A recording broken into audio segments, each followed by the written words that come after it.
My story starts back in 2013, the year everything changed. My brother, Aaron, then 27, lost his wife Rachel in a car accident. It was sudden, brutal, and it shattered our entire family. Rachel had gone out to pick up groceries, just like any normal day. Another driver ran a red light. She was killed instantly. The twins, Lily and Sophie, were only 3 years old. Rachel was an only child, and her parents were heartbroken. My brother, Aaron, completely shut down. He tried to hold it together, but the grief hit him like a wave he couldn't swim through. He stopped going to work. He barely got out of bed. He just couldn't function, let alone take care of 2 toddlers. My parents and Rachel's parents did what they could, cooking, babysitting, stepping in when they could. But everyone could see the truth. The twins needed stability, not a rotating lineup of grieving grandparents and a father deep in depression. One weekend, I was invited to my parents' home. When I walked in, I saw everyone was there, my mom and dad, Rachel's parents, and Aaron. That's when they sat me down. I was only 23 at the time, working full-time, single, just starting my adult life. But they asked me something I'll never forget. They asked me to take permanent, primary responsibility for Lily and Sophie. Rachel's parents promised financial support. My parents promised help. Aaron, barely able to lift his eyes, said he knew he couldn't do it, at least not then. They weren't asking me to adopt them formally, but they wanted me to be their mother figure, their everyday person, the one who would love and raise them. Rachel's mom said something I'll never forget. No one else will be given this responsibility. Only you. You're our only hope for them to have a normal life. I remember the silence that followed. The weight of it. The love in their eyes, and the fear too. I said yes. Not because I knew how to be a mother. Not because I had some grand plan. But because those girls needed someone. And I already loved them. They were my nieces, yes. But in that moment, I knew they were going to become something more. From that day forward, Lily and Sophie became my daughters in every way that mattered. The next few years weren't easy. I worked long hours. Balanced everything. But I wasn't alone. Rachel's parents and mine were angels. They helped raise the girls, took turns watching them when I had to work late or travel, paid for school, clothing, doctor visits. Aaron slowly re-entered their lives. He wasn't able to parent full-time, but he visited daily and never stopped loving them. By the time the girls were 10, Rachel's parents bought us a larger house, a proper home with a backyard, separate rooms, a big kitchen. I'll never forget the look on Lily's face when she realized she didn't have to share a room anymore. We created a real, happy life together. I never saw Lily and Sophie as a burden. I never thought of them as temporary. They were mine. And raising them was the greatest decision I've ever made. As the years passed, life settled into a rhythm. By the time Lily and Sophie were in their early teens, they had become smart, kind, and compassionate young girls. We had a good life. A small, stable family filled with love, quiet routines, and loud kitchen dance parties. I wasn't looking for anything or anyone. My life was full, not perfect, but complete. Then, in 2021, something unexpected happened. I met Daniel through a dating app. He was charming, calm, a little shy. We met for coffee one weekend afternoon, and what was supposed to be a casual date turned into 3 hours of deep conversation. We talked about life, childhood, work, and eventually, family. He told me he was divorced. His wife had cheated on him a few years earlier, remarried quickly, and their 2 children, Maya, who was 15 at the time, and Ethan, who was 7, lived primarily with him. They visited their mom every other weekend, but he had full custody. He said he wasn't looking for anything serious. I told him I wasn't either. We laughed about how chaotic life was with kids, how tired we always were, how neither of us had time for complicated emotions. But despite all of that, we kept seeing each other. It was easy. Comfortable. For the first time in a long time, I felt seen, not just as a caregiver or professional, but as a woman. As a person. Over the next year, we grew closer. Slowly, intentionally. He met Lily and Sophie. I met Ethan and Maya. Ethan was an instant fit. He was sweet, funny, loved baking with Sophie and building Lego cities with Lily. Maya, though, was a different story. She was polite to Daniel in public, but distant with me. Cold with the girls. She rarely made eye contact, gave one-word answers, and clearly didn't want to be part of any blended anything. Still, I gave her space. I didn't try to force a bond. I respected her boundaries. Daniel and I got engaged in late 2022, and in December 2023, we got married. Since Daniel and the kids had been living in a rented property, they moved in with us after the wedding. Our home, the one Rachel's parents helped me buy, became the new family house. That's when everything started to change. Maya's discomfort turned into disdain. The tension wasn't just noticeable, it was constant. She seemed to resent the house, me, and most of all, Lily and Sophie. But I thought, it's just a rough transition. She's a teenager. Things will get better. I was wrong. At first, I told myself it was just teenage moodiness. After all, Maya had just moved into a new home, gained a stepmother, and 2 new girls to share her space with. I tried to be patient. To be understanding. But that patience started wearing thin quickly. From the very beginning, Maya made it clear that she did not want to be part of our family. She didn't just stay distant, she made a game out of being cruel in the most subtle, exhausting ways. She'd interrupt Lily and Sophie mid-sentence. Roll her eyes when they spoke. If they made popcorn, she'd complain that the smell made her nauseous. If I cooked dinner, she'd push the food around her plate and mutter, "My mom's version is better." She never said anything loud enough for Daniel to hear, only in front of me or the twins. Every small kindness was met with sarcasm. Every polite gesture turned into a reminder that she didn't want us. I still tried. I didn't want to escalate things unnecessarily, especially with the girls watching me. So I smiled through gritted teeth, changed the subject, and reminded Lily and Sophie not to take it personally. But then came the issue with the bedrooms. Our house had 5 bedrooms. I had the master. Ethan and Maya had their rooms next to the kitchen. Lily and Sophie had their own rooms upstairs, not massive, but comfortable. Lily's room was slightly bigger, and over the years, she'd personalized every inch of it. Fairy lights. Polaroids. Bookshelves. Her little sanctuary. 2 weeks after moving in, Maya walked into the kitchen and said bluntly, "I want Lily's room." I blinked. What? It's bigger. And I'm the oldest. It makes more sense for me to have the largest room. I took a breath.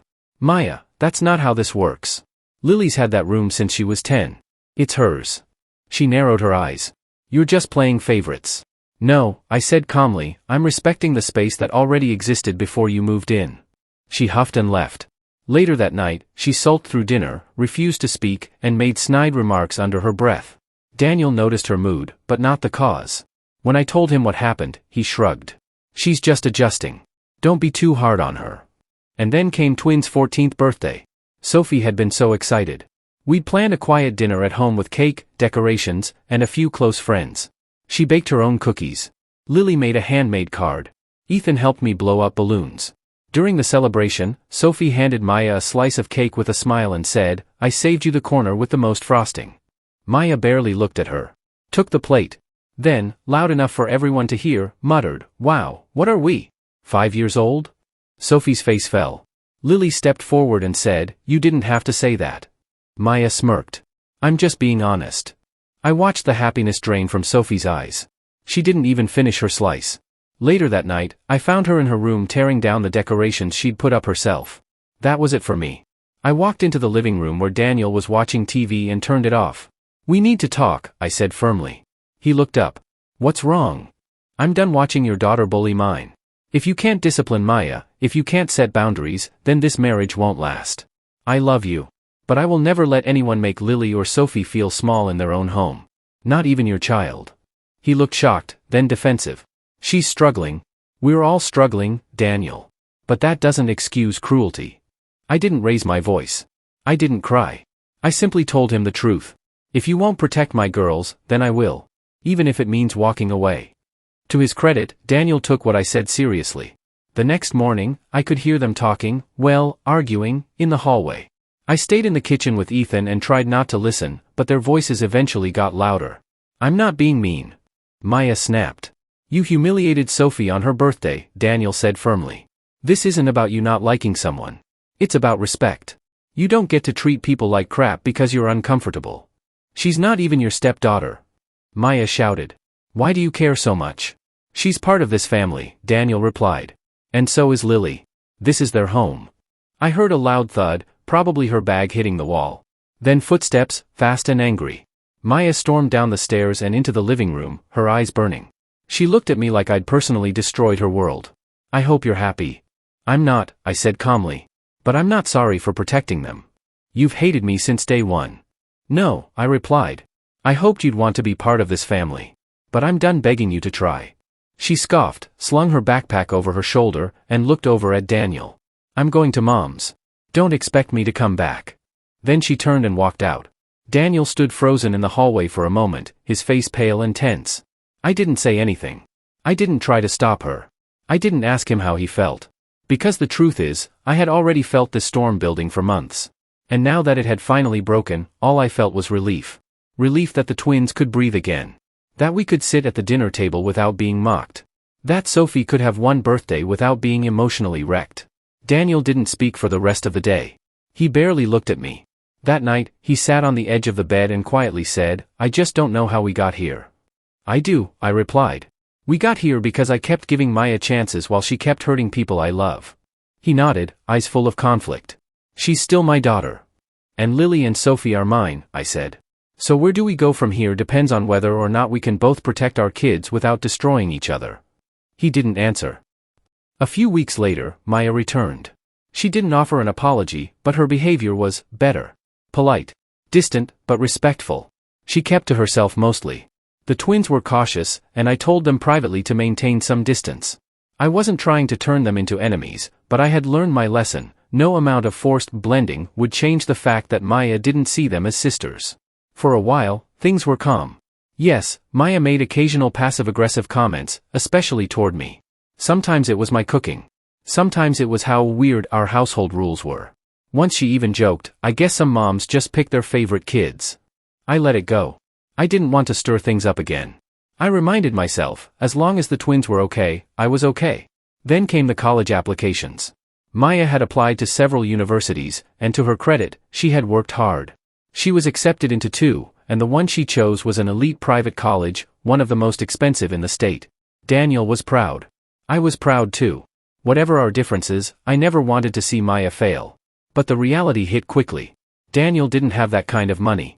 Her stepfather had agreed to contribute a set amount, which was generous but still left a significant gap. Daniel and I sat down one evening, and he looked at me carefully before saying, "Would you be willing to help cover the rest?" I didn't answer right away. I told him I needed time to think. That night, I lay awake for hours. Not because I didn't want Maya to go to college, but because the money he was asking for wasn't just sitting there for emergencies. I had been saving it for years. When Lily and Sophie turned 12, both sets of grandparents sat down with me and made a plan. Each set would cover one twin's college tuition. That meant the pressure was off my shoulders financially. But I still felt strongly that I wanted to contribute to their futures. So I began saving, slowly, steadily, for their first apartments. I knew how hard it was to get started after college. I wasn't planning on having children of my own, and I made good money. My brother paid for their schooling, and their grandparents handled most of their expenses. So I decided that this would be my gift to them when they turned 18, a head start. A bit of stability to begin their adult lives. I didn't tell Daniel that night, but the next day, I sat him down. I told him, gently but firmly, "I'm willing to contribute a little toward Maya's college. But I can't cover the entire gap." His face changed instantly. "Is this because you don't like Maya?" he asked. His tone wasn't angry, just wounded. Accusatory in a soft, painful way. I was stunned. "No," I replied calmly. "This has nothing to do with liking or disliking Maya. It's about boundaries. That money was saved specifically for Lily and Sophie." He shook his head. "But Maya doesn't have anyone else. She needs it more. Your nieces have 4 grandparents, your brother, and you. They're practically drowning in support." I took a breath and answered honestly, "Yes, they've been lucky to have that help. But that doesn't mean I don't have responsibilities of my own. I didn't just keep them alive, I raised them. I was their mother when no one else could be. And this money? It's not a random windfall. It's years of budgeting and sacrifice. I want to do this for them. That doesn't make me selfish." Daniel was quiet. Then he said something I'll never forget. "But I thought we were one family now. You talk like they're your kids and Maya isn't." I stared at him for a long moment before replying, "Because they are my kids, Daniel. Maybe not by blood. But I chose them. I fought for them. I built my life around them. I don't know Maya the same. I care about her, but I'm not her mother." I could see it in his face, that this was bigger than just money. It was about resentment, about loyalty, about the fact that deep down, he wanted me to see Maya the way I saw Lily and Sophie. But I couldn't pretend. And I wouldn't lie just to keep the peace. In the days after Daniel asked me to pay for Maya's college and I declined to cover the full cost, everything shifted in the house. It was like someone had quietly turned down the thermostat. Suddenly, things felt cold. I had hoped that the matter would stay between Daniel and me. But of course, it didn't. Maya found out. She approached me the next afternoon, her face already tight with tension. She wasn't yelling, yet, but the bitterness in her tone was unmistakable. "You're really not going to help me?" she asked, standing at the kitchen doorway. "You know I got into one of the best schools in the state. Everyone's proud. Except you, I guess." I set my mug down and looked at her calmly. "Maya, I told your dad I'd contribute what I could. But I can't cover the entire remainder. That money was saved for Lily and Sophie's future." Her face twisted. "You mean your favorites?" "No," I said gently. "I mean the girls I raised. Since they were 3. That money wasn't a random pool, it's been part of a plan I've been building for years. Just like your dad and your stepdad have plans for you." She crossed her arms and said, "You know what?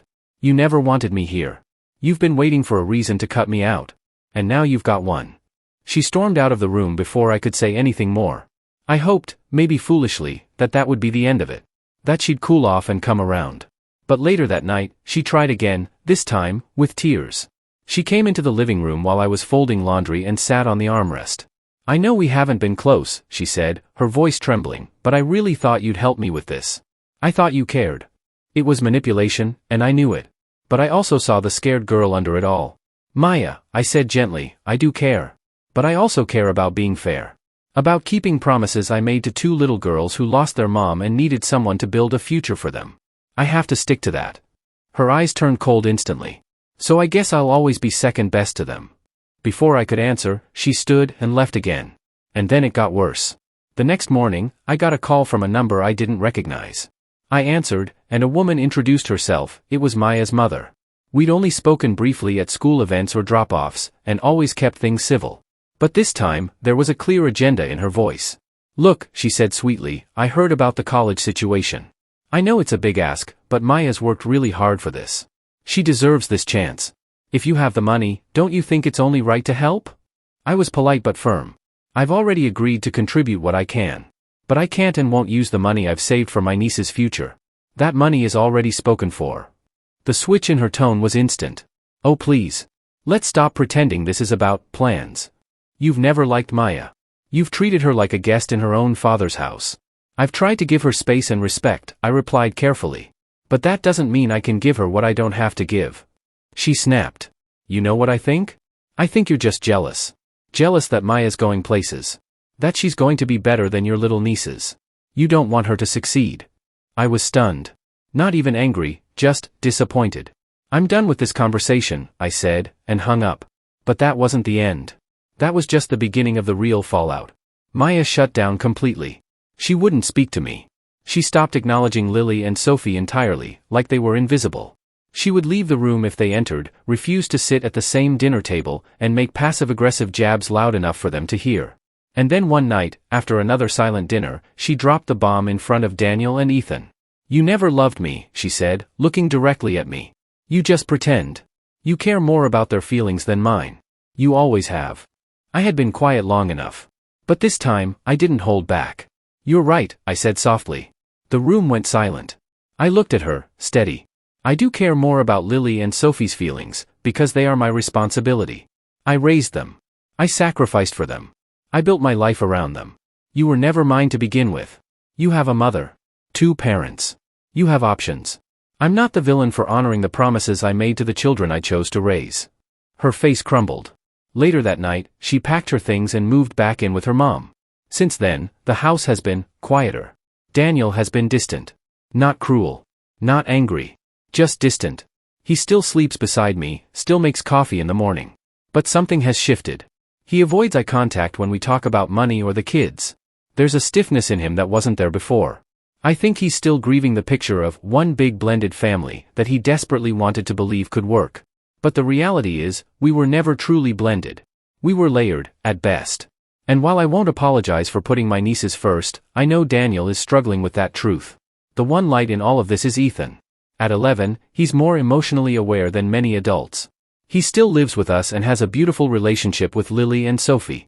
He tells them jokes, asks them for help with homework, sometimes sneaks into the living room to watch cartoons with Sophie when he can't sleep. He still calls me Mama and hugs me every night. One night, when I tucked him in, he whispered, "I like this house better. It feels like a real family here." That's what I hold on to. Because despite all the chaos, the accusations, the cold silences, the marriage cracks, I know I did the right thing. I know who I am. I know what I've given. And I know that love isn't always about equal treatment, it's about commitment. And I committed myself to Lily and Sophie 12 years ago. I won't undo that for anyone.